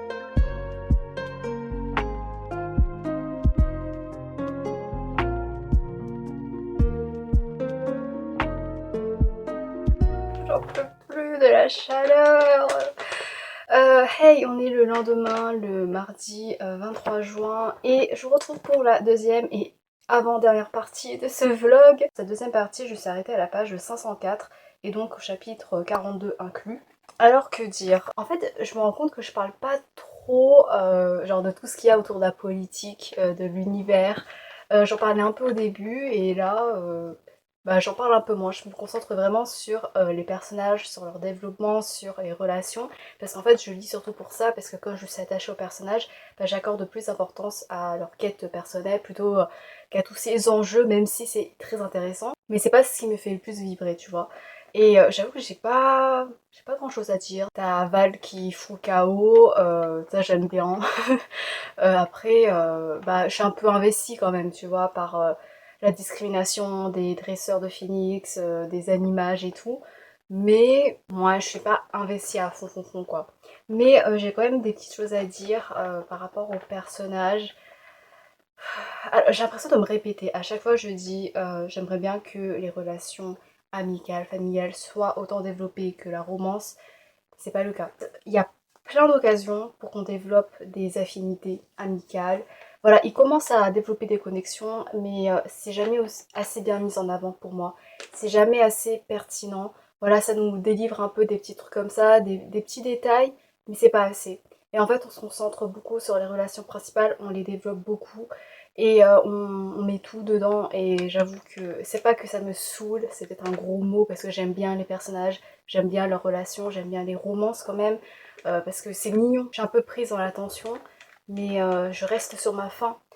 Pareil, là, il y a des relations familiales qui commencent à se développer, mais ça dit que ce sera jamais aussi fort que ce que la personne développe avec son love interest, parce que c'est son love interest qui comprend le mieux. Et je trouve ça tellement dommage. Après, c'est une connexion que je comprends, tu vois, parce qu'on a appris à se familiariser, à voir la puissance et l'intensité de cette connexion au cours des 3 tomes. Donc je comprends, mais le fait que, du coup, la personne est principalement définie par sa connexion avec une personne en particulier. Et pareil pour une autre personne. Cette personne dit, alors j'ai marqué, appartient pleinement à l'autre personne et rien d'autre.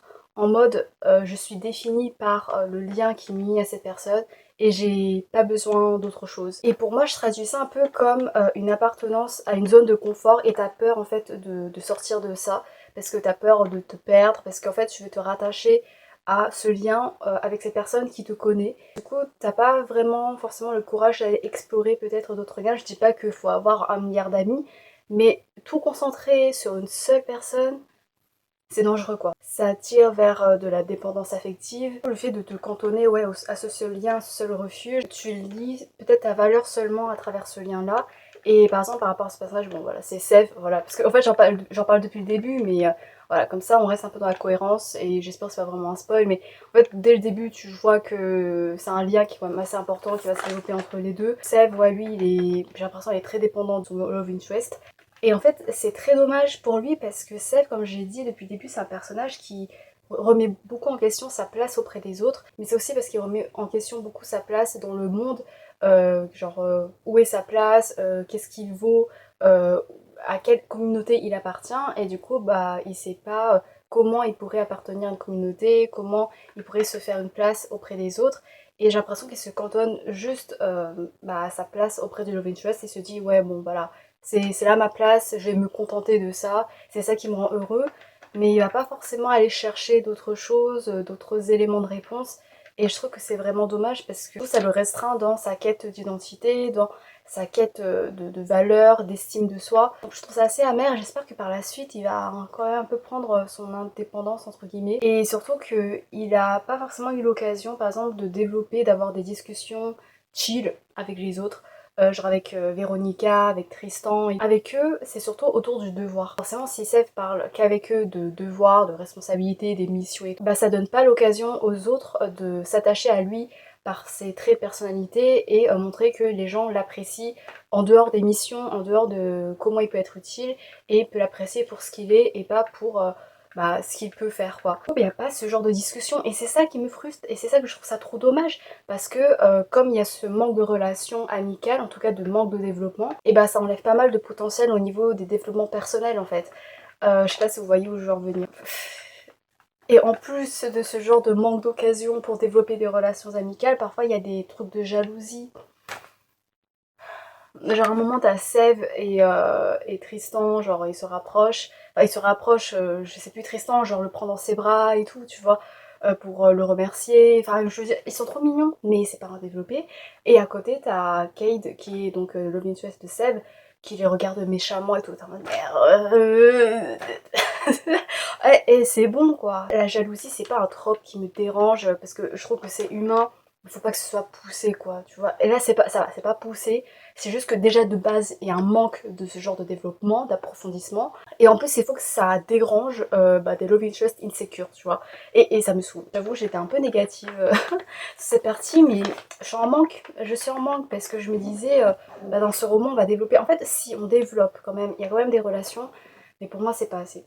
Je suis désolée. Ah, il y a une relation. Alors, tellement de potentiel. En fait, avant, dans le passé, c'était des bros. Enfin, c'est entre une femme et un homme. Et en fait, c'était des frères, sœurs d'armes. Et vraiment, ils se lâchaient pas. Ils étaient vraiment fusionnels.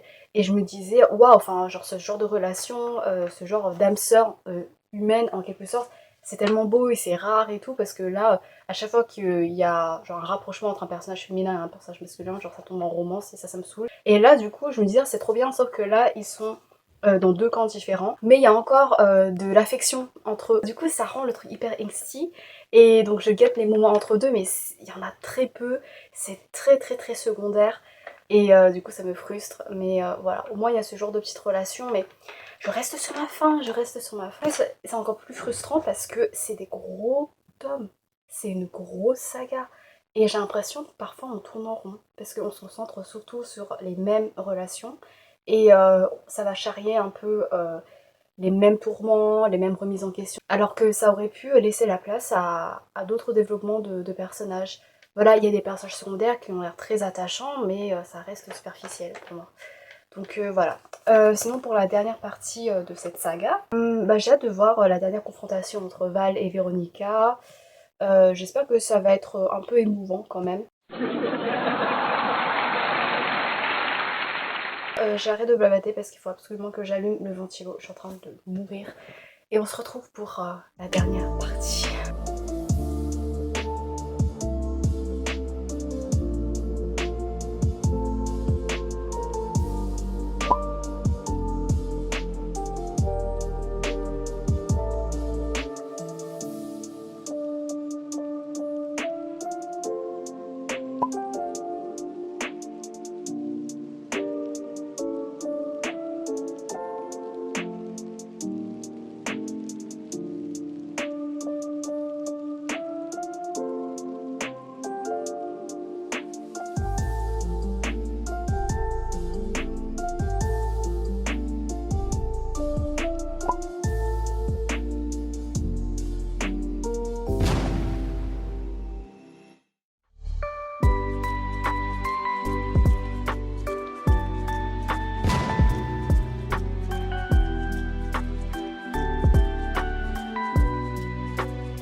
Est-ce que j'ai un mouchoir?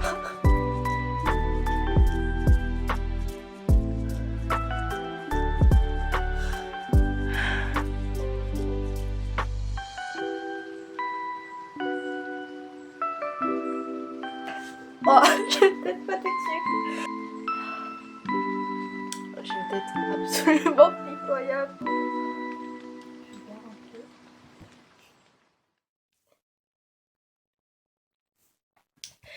Faut que je me calme. Pour tout vous avouer, j'étais pas très emballée par la fin. Je trouvais que la tournure de quelques événements c'était un peu décevant entre guillemets. Enfin, je sais pas comment dire. En fait, c'est la guerre, mais c'est un peu niais sur les bords. Enfin, c'est pas que c'est niais, mais c'est un peu. Ouais, c'est manichéen. C'est vraiment cette dualité entre la lumière et les ténèbres. Et. Attendez. J'ai des soubresauts de larmes, et je trouvais que c'était assez prévisible quoi. Je me disais ah bah ok ça va se dérouler comme ça. Bon après il y a des morts, c'est des morts qui sont surprenantes parce que en fait mine de rien je suis quand même attachée à eux. En tout cas c'était des présences familières dans le background, et du coup le fait qu'elles s'éteignent comme ça, ça fait quand même un truc. Mais après, on passe outre facilement, quoi. Mais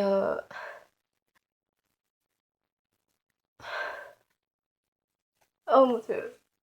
J'ai l'impression de revivre ce que j'ai vécu avec Teren de The Poet Empress. C'était un personnage de coup de cœur qui m'a foudroyée par sa complexité, par cette monstruosité qu'on parvient à comprendre. Mais du coup là c'est à travers Val. Mais Val, elle est moins compréhensible que Teren parce que Teren, il a eu des traumas et c'est un environnement politique qu'il a façonné pour qu'il devienne ce qu'il a été. Mais en fait Val c'est une genre c'est un monstre, mais il n'y a pas forcément des raisons de traumatisme et tout, tu vois, genre c'est juste elle est hyper ambitieuse et du coup elle se complaît dans cette quête du pouvoir et qui fait que ça la déshumanise autant elle que ses relations. En fait pendant tout du long, c'est des personnages qui m'intriguaient parce que voilà j'en ai parlé plusieurs fois. Waouh, en fait je me revois en train de dire des trucs.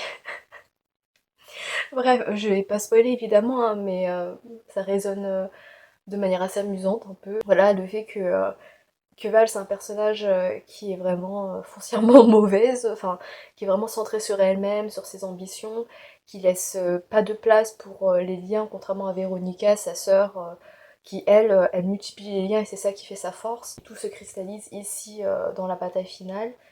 Et du coup je me demandais, enfin en fait Val c'est pas possible qu'elle ait une rédemption pour moi auprès de Véronica, elle a fait tellement de mal. Mais en même temps, et là, il y a des moments où je me suis dit que bah, je me suis quand même attachée à Val et que je sais pas comment dire sans spoiler, mais en fait, la scène, attendez, du chapitre 67, euh, attendez, la fin du chapitre 67, c'est pareil, en fait, ça rejoint un peu ce côté panier, mais je sais pas d'autres mots, un peu prévisible en fait des choses, genre c'est pas un truc phénoménal. Mais c'est une scène qui me touche en plein cœur parce que ça touche à ma corde sensible en fait. Ça a vraiment vrillé ma corde sensible. Et en fait c'est peut-être un peu trop même, genre par rapport à mes goûts. Et ouais, je reproche un peu le fait que... Bah, en fait c'est... Après, je dois garder à l'esprit que c'est du young adulte.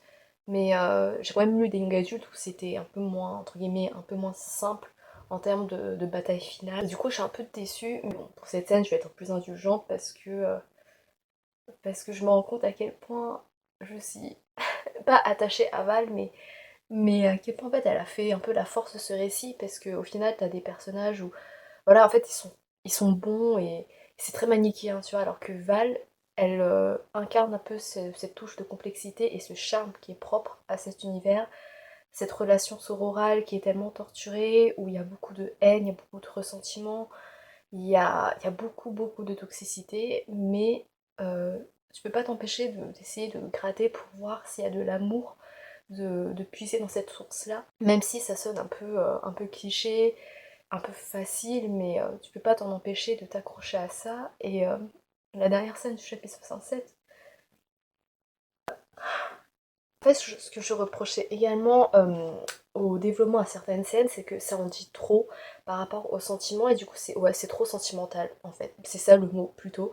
C'est trop sentimental. J'aimais bien au début parce que je m'attachais bien au personnage, parce que j'ai trouvé pur, j'ai trouvé très attendrissant. En fait, ça devient un peu trop répétitif pour moi, et du coup, ça en perdait un peu de son charme. Il y a une scène entre Val et Véronica, ce que Val elle fait, c'est par son action en fait que transparaît une partie de ses sentiments. Et du coup, il y a besoin de rien d'autre. Et du coup, cette épuration, c'est si ou pas, des sentiments par rapport au trop plein que j'avais ressenti tout du long, et bah ça fait que ça rend cette scène encore plus impactante. Et c'est ça que je recherchais, ce genre de scène où ça passe de mots, où t'as pas besoin de dire ce qui s'est joué à ce moment-là, tu le ressens et tu le perçois, ou alors ça te laisse à tes propres interprétations. Du coup, tu peux interpréter toi-même, toi, ce que tu perçois à travers ce geste des sentiments de Val. Je sais pas si vous voyez où je veux en venir, mais cette scène, je pense que c'est ma scène préférée. Voilà. Et après, ça devient un peu plus sentimental, mais ça me dérange pas trop parce que ça touche à voilà, mon point faible, quoi.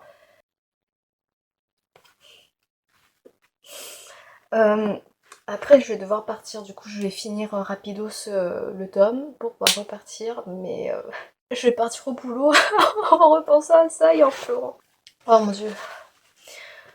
Bon, je vais lire.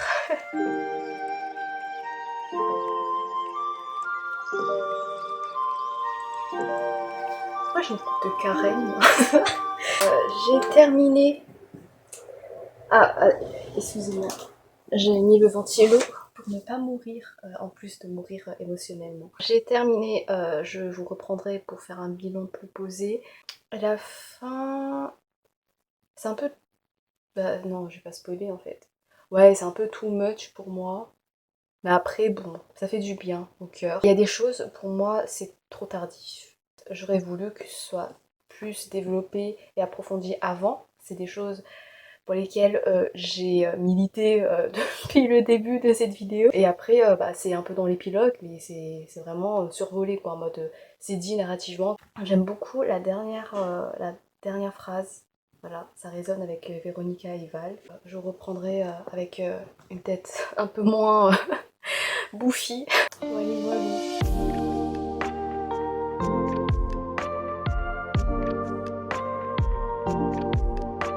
Nous sommes le jeudi 25 juin et avant tout, merci d'avoir regardé jusqu'ici parce que plus la canicule s'installe et plus c'est dur de filmer parce que du coup j'ouvre un peu les volets pour la lumière, du coup je laisse entrer le soleil brûlant. J'éteins mon ventilo et du coup bah je suis en train de mourir, mais j'ai pu récupérer au taf ce magnifique éventail japonais d'une marque de bière japonaise alors que j'en bois pas du tout, je trouve que c'est dégueulasse.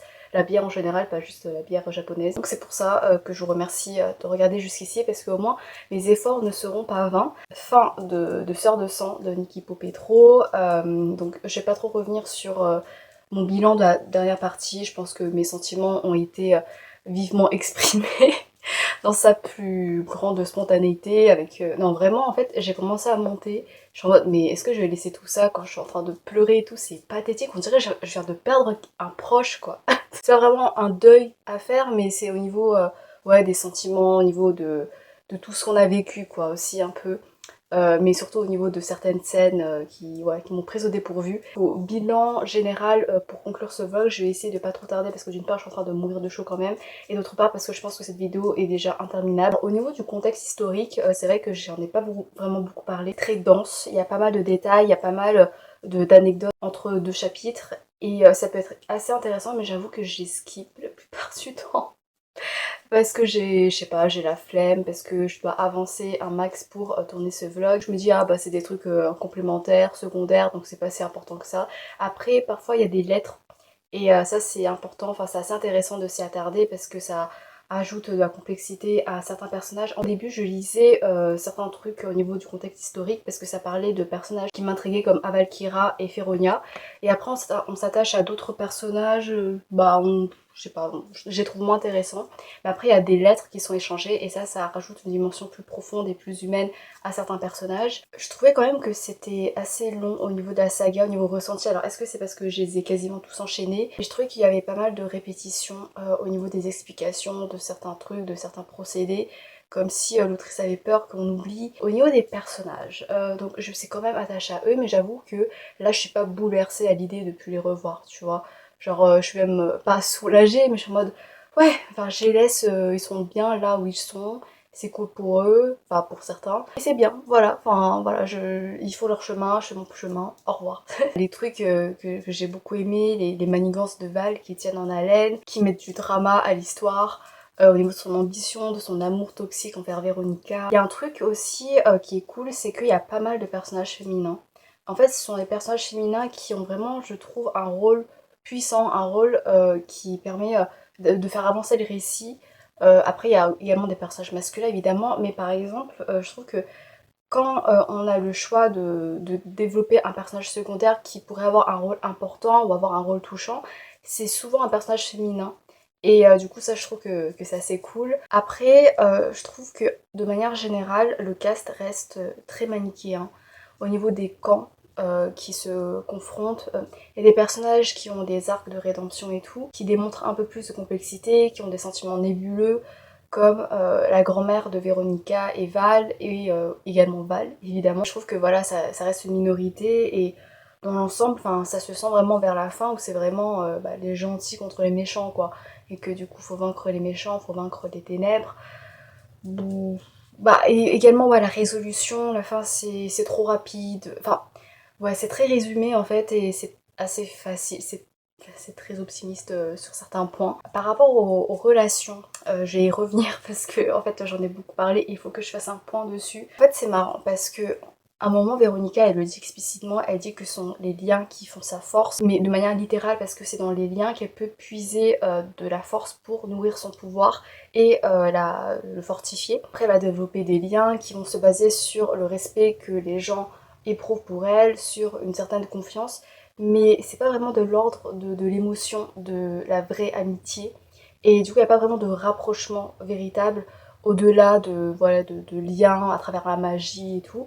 Et je trouve que c'est dommage, et je trouve que c'est ironique parce que ça part de l'importance des liens, mais moi je suis restée sur ma faim par rapport à ça. Par exemple, Sev avec Cade, du coup, son love interest, genre Cad il lui dit à Seb qu'il appartient à la communauté, qu'il appartient à la communauté des dresseurs de Phoenix, même si lui il n'est pas un dresseur. En fait c'est frustrant parce que forcément pour Cad, lui il a ce ressenti là parce qu'il aime Seb, parce qu'il a partagé des choses avec lui, c'est lui qui incarne la compagnie la plus proche de Seb. Mais Seb il a besoin d'entendre ça, d'entendre cette affirmation de la part des autres personnes, de la part des autres dresseurs. Et il a pas ça, et du coup ça se cantonne à Cade. Seth, s'il développe pas par lui-même des affinités avec les autres personnages, il va pas forcément ressentir de lui-même cette appartenance-là, ce qui est normal. Après, c'est un peu mentionné dans l'épilogue, mais encore une fois, en fait, c'est juste mentionné, mais on voit pas à travers des scènes concrètes, alors qu'on a une saga de je sais pas combien de pages, je sais pas, lui il fait 750, l'autre aussi, l'autre il fait 600, un truc comme ça. Hello quoi. On avait du temps pour développer quelques scènes avec d'autres personnages, des scènes attendrissantes, et non, c'est vraiment concentré sur les romances. Et en fait, entre parenthèses, j'ai l'impression de pas mal cracher sur les romances, je rage un peu, mais ça me fait quand même de l'effet. Il y a des scènes où voilà, je suis un peu maintenue en haleine, où je trouve que c'est vraiment bien écrit au niveau de la tension. Je suis vraiment prise dans les sentiments des personnages, je comprends pourquoi ils ressentent ça, et c'est super mignon. C'est juste que, comme je l'ai dit, je regrette que on n'ait pas ça dans d'autres relations. Il y en a, mais c'est pas assez poussé pour moi, malheureusement, pour mes goûts personnels. Dans l'épilogue, pour moi, c'était ah bah il y a une femme family, et pour moi c'est trop tard. C'est trop tard, c'est le dernier chapitre, il reste 3 pages, qu'est-ce que je vais foutre avec ça, quoi. Et c'est également pour ça que je quitte sans vraiment à regret les personnages. D'autant plus que pour moi, chaque relation peut apporter quelque chose en plus chez une personne. C'est pas juste une personne qui peut t'apporter tout le bonheur du monde, c'est chaque personne, chaque rencontre que tu fais, c'est tellement unique, et même si c'est éphémère, ça va quand même apporter une petite brique à ton existence. Véronica et Tristan, ils sont vraiment l'un pour l'autre, tu vois. Avec les Phénix, mais c'est vraiment dans leur monde. Et après, Tristan, il avait des potes, il avait des amis. Ah, et vraiment, il s'en fout, hein. Ah, vraiment, il y a des mots... Enfin, je suis désolée, j'aime pas cette hiérarchie. Je trouve qu'il faudrait l'abolir. Il y a plusieurs fois où, voilà, elle trouve que telle ou telle relation, il manque un truc pour elle, et du coup elle se dit, mais avec Tristan, lui, c'est celui qui me comprend le mieux. Et je comprends parce qu'on l'a vu développer cette relation dans les 3 tomes, et c'est beau. C'est juste que je trouve ça tellement dommage. Tu vois que les autres relations, c'est imparfait, et du coup sa relation avec Tristan, c'est vraiment parfait, c'est vraiment la fusion ultime, l'harmonie ultime. J'aime bien les relations imparfaites. Parfois, ouais, ça dégrade un peu les autres relations pour mettre en avant le fait qu'elles se sentent que bien avec Tristan. Après, c'est son point de vue à elle, donc forcément c'est biaisé. Mais je trouve ça un peu dommage. Mais après, oui, elle apprécie également ses autres relations, évidemment. Mais il y a des moments comme ça, des petits moments comme ça où je tique parce que je suis en mode, ah bah c'est trop dommage, quoi. À titre d'exemple, Persona de Yelena, qui est également une saga young adulte. Le personnage d'Andrea est Arrow Ace, donc il n'y a pas de désir sexuel ou amoureux. Du coup, Yel mise tout sur ses relations de fin de famille, sur ses relations d'amitié. Et en fait, Yel déploie une multiplicité de liens qui sont différentes les unes des autres parce que, comme j'ai dit, chaque rencontre apporte son lot de vulnérabilité, de force, de faiblesse, et va être complétée par les autres relations en fait. Genre ce que tu peux ne pas trouver dans une relation, tu peux le trouver dans l'autre et vice versa. Mais j'ai l'impression en fait avec Véronica et Tristan, ils trouvent déjà tout l'un dans l'autre. Mais je trouve ça un peu dommage, en fait c'est trop parfait pour moi, tu vois. Et c'est également expliqué par un lien magique et tout. C'est trop. Pour moi c'est trop, c'est pas ce que j'aime. Moi j'aime bien les relations qui sont imparfaites comme je l'ai dit, qui se complètent avec d'autres liens. Comme dans Persona, là j'avais adoré parce que je trouve ça plus réaliste et plus humain. Un des thèmes qui m'ont touchée, c'est le sujet de trouver sa place chez plusieurs personnages, genre Véronica qui elle essaie de s'émanciper d'un environnement toxique pour trouver sa famille de cœur. Val qui elle se cantonne au passé, elle définit sa place par rapport à elle, ce qu'elle veut, mais du coup elle fait pas de compromis avec les autres, il faut vraiment que ce soit dans sa vision à elle. Et puis t'as d'autres comme Sèvres qui eux vont trouver leur place en s'inspirant des combats des autres. Et l'enjeu ici ce sera de trouver une place où tu as apprécié des autres mais sans forcément t'altérer, sans forcément définir uniquement ta valeur par rapport à ce que tu renvoies aux autres et également par rapport à ce que tu peux leur apporter. Enfin vraiment le parcours de Seb c'est vraiment cool et j'aime bien ces actions qui sont vraiment dans le background un peu, qui permet d'aider au front mais de manière discrète à son échelle et grâce à son cerveau et à ses ressources. Et je trouve qu'il y avait vraiment des moments touchants et c'est vraiment hyper inspirant et c'est très gratifiant de voir son évolution particulièrement. Val et Véronica, relation toxique, complexe. Et vraiment je trouve que c'est le Graal de cette saga parce que les autres relations, voilà, c'est très doux, c'est beau, c'est tendre et tout.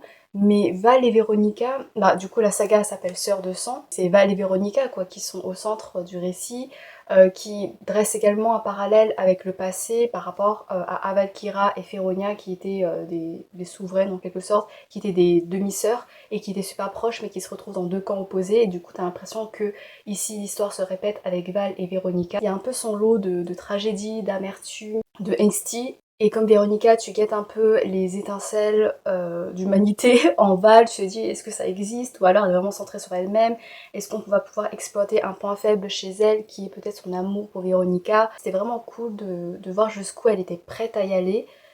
Après, elle va pas aussi loin que ce que je pense. Ah si, en fait elle va loin, c'est juste que par exemple elle veut tuer des gens, elle s'apprête à tuer des gens, mais les gens ne meurent pas forcément, du coup je trouve que ça atténue en quelque sorte narrativement, hein, ça atténue un peu c'est son action quoi, parce qu'au final les gens sont pas morts donc on se dit bon, on peut un peu pardonner à Val.